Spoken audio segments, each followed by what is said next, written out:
This is Joanne. Hey, Joanne, this is Ethan at the Eagle. How are you? Hi, Ethan. I'm fine, thanks. Great. So how is it going? We got the Concours d'Elegance coming up this weekend.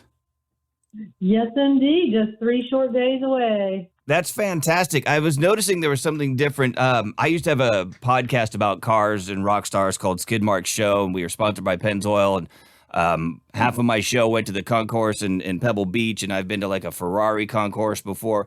How does the Gasparilla Concours d'Elegance separate itself from the others? Because there's something different about this one, isn't there? Yes, I'm certain that we're the only concourse who puts pirates together with cars. And then there's an awful lot of people in our organization who are also organizers of other concourses. So we have friends in Boca Raton Concourse, Hilton Head, Amelia Island, so many of the other ones on the east side. We've known people who even live at Pebble Beach and go to that concourse, but I've not had the pleasure of getting over there yet. So that's on the bucket list. It's just California seems so far away, doesn't it? Well, it is. It's really far away, and why go when you have your own concourse here that's just as good as Pebble Beach? I mean, from the lineup of cars that I saw a preview of, this is just as good as Pebble Beach by all means.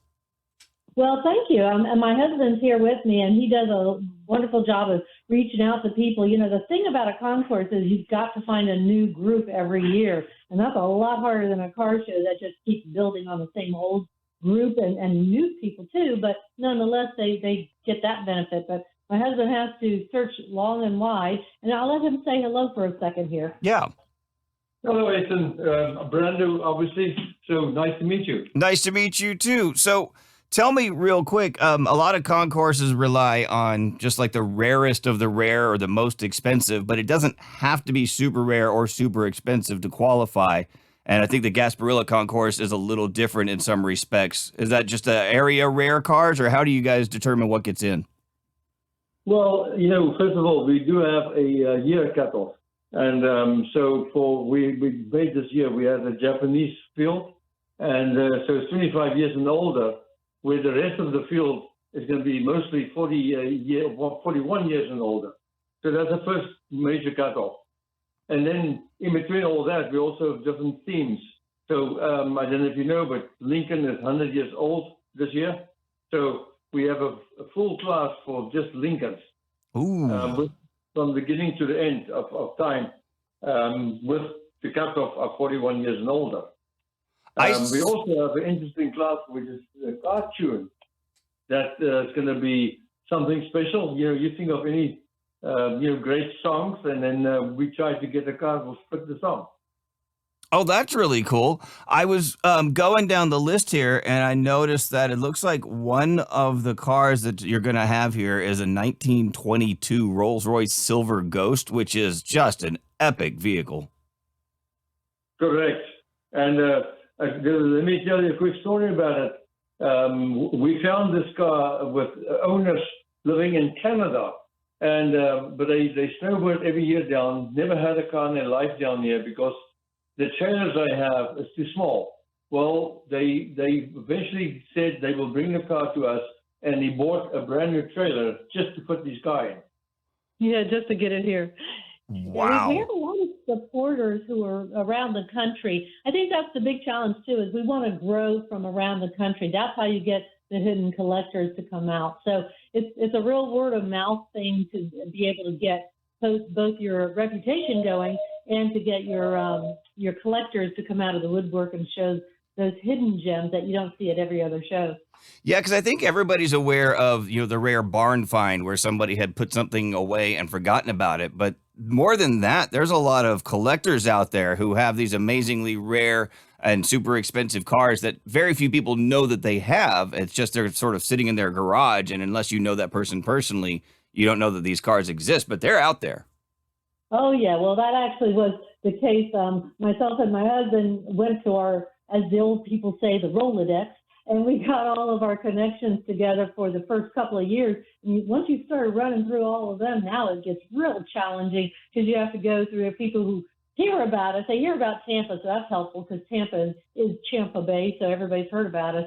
But now it's just really challenging to make sure that we get people to come to our concourse just because it's special. I would bet that's got to be a big deal. But I mean, who doesn't want to come down to Florida? It's a perfect place for cars, anyways. I mean, this is where a lot of them get shipped in, and then they get kind of driven around and hidden here because we get them come straight off the docks, and it's like, I'll take one of those, keep it in the garage for 50 years, and next thing you know, we've got all these classics driving around the state. It's quite true. And, Florida, as you say, is the best place to be. So, and there's a lot of hidden gems around us here in Florida State. We do have some cars coming from other states as well, which is great. And we will have some drag cars participating on the show as well. So we're going to make some noise. We have to keep the young people engaged, and we have to get them involved in our hobbies because it's not just about it's great to see the 1900s, the 19 teens, and the 20s. They're fabulous. But if you don't bring in some muscle cars and some real noise, you're just not going to be able to engage the next generation. Yeah, and the great thing about the muscle car generation is it's still so accessible to most people. You can find, a shell out there somewhere of a 69 Chevelle or an SS or something, and you can actually go ahead and wheel it in your garage and put it together and create your own classic custom sort of a resto mod if you want to. So that's what's going to help bring in the new generation of car lovers, is the fact that they can get into some of this themselves. Yes, that's very true. And, it makes it not impossible for the young guy, young girl that say, this is too expensive. I can never afford another car, which is what we do not want to see. Yes, it's great to have a Duesenberg, but we also need the Model A and the Model T and the VW and the cars that, from past to keep going, because we're only caretakers of these vehicles. I'm sure both of you, being the car fans that you are, probably each have, I guess, sort of your own Eleanor that you would love to see that maybe you haven't gotten to your concourse yet. So separately, which one for each of you is like the one car that you would love to get down to the concourse but you haven't had yet? Well, I'm going to take the Duesenberg because somewhere between that and the Bugatti's pretty exotic, but the Duesenberg is, I'm a 20s and 30s kind of gal. Those big old long lines in the Gatsby era is just so beautiful. On my side, I'm looking for the unusual things, things that's one-off. And so there's a few prototype cars that all the major car manufacturers made in the past. And there's a one-off of a Buick or one of a Ford. Yes, those are the cars I'm looking for.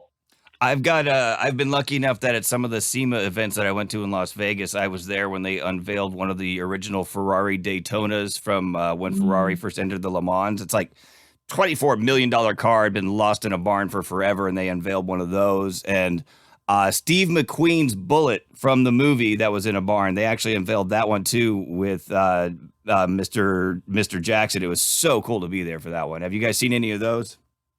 I've seen the Bullet, the car itself, and Kissimmee, yes.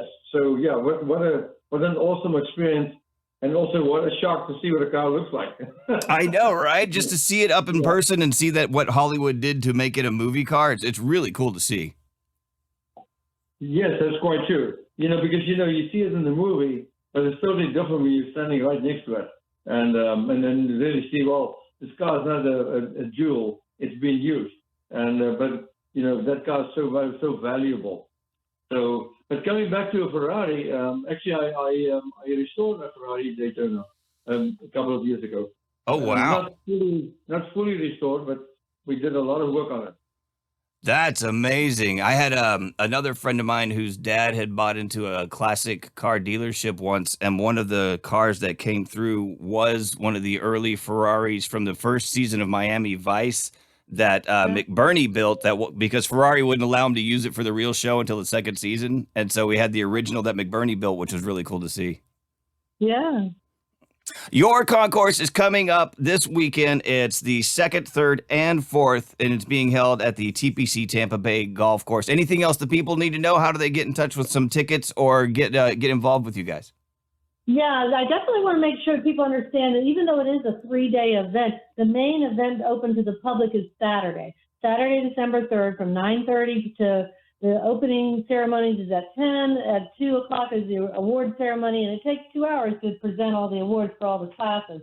So it's a full day. But also, if you happen to live in the Safety Harbor area, Friday is when from 2 to 3 you will see these concourse cars touring. And a lot of people want to see them on the road, and that's important. It's an event just for the concourse participants to show the roadworthiness of their cars.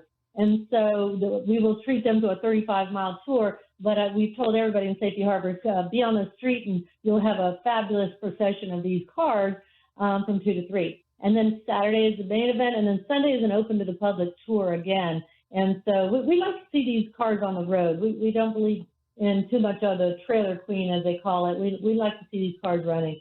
So if people want to get tickets, I think today's the last day for the 25 off of the VIP tickets, but you get it on Eventbrite. So you go to our website, which is GasParillaConcours.com, and just click on tickets and get yourself some tickets.